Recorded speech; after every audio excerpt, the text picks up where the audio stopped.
بکاهیم. ببینید در این مدت همه نیازمندی هایی که وزارت بهداشت درمان داشته، خریدهایی که لازم بوده انجام بده، با سختی هایی که ما داشتیم در زمان تحریم انجام دادیم.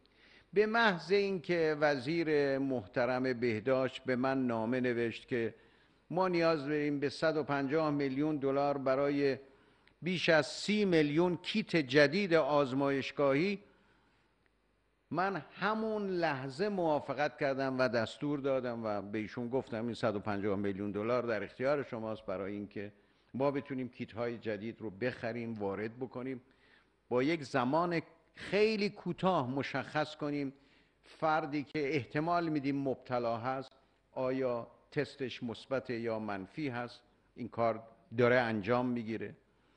نیازمندی های دیگری که بوده، هم سازمان برنامه و بودجه، هم بانک مرکزی، همه اینها یاری کردند و کمک کردند با مشکلاتی که ما داشتیم و داریم.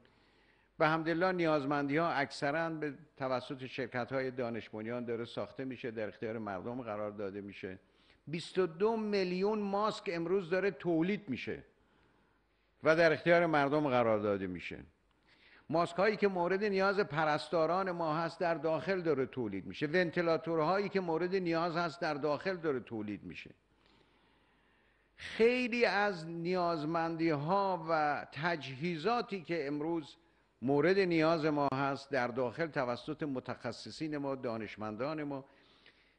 تقریباً 1/3 مقالات مهم علمی راجع به کرونا توسط دانشمندان ایرانی الان در مجلات مهم علمی به چاپ رسیده. کار بسیار بزرگ و مهمی هست. مقالات متنوع متعدد، همه بخش ها دارن تلاش میکنن. سازمان برنامه و بودجه علیرغمی که مشکلاتی که داشت در این ایام 9000 میلیارد تومان برای طلب، البته 9000 میلیارد 6000 میلیاردش پرداخت شده تا امروز، 3000 میلیارد هم در هفته های آینده پرداخت میشه. 9000 میلیارد تومان برای کارانه پزشکا و پرستارا اختصاص داده. معلومه همه پای کارند و دارن تلاش میکنن. و من در اینجا هم به این مناسبت هم به مناسبت هفته نیروی انتظامی میخوام تشکر کنم از همه نیروهای مسلح، از نیروی انتظامی. همه پای کار بودند.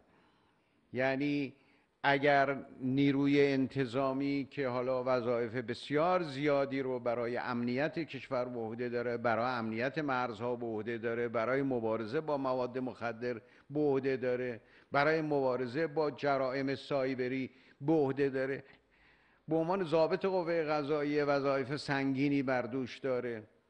اما در این حال چیزی که ما به نیروی انتظامی از اونها خواستیم برای مبارزه با این ویروس خطرناک، در کنار ما بودند، تلاش کردند. امروز جرائمی که مقرر شده برای اینکه مردم بیشتر توجه کنن به خطر این بیماری، مقصود ما جریمه کردن یا پول گرفتن از کسی نیست. ما میخواییم به مردم بگیم از لحاظ نظام این مسئله مهمه، همه باید همدیگر رو یاری کنیم، کمک بکنیم. من تشکر میکنم از همه و البته میدونم که نیازمندی ما برای کمک ممکنه بیشتر باشه. نیروی انتظامی، بسیج، همه اینها پای کار هستند و انشاءالله به یاری هم و کمک هم ما از این خطر و از این مشکل انشاءالله عبور خواهیم کرد و نیازمندی های جدید وزارت بهداشت و درمان هم انشاءالله ما تأمین خواهیم کرد.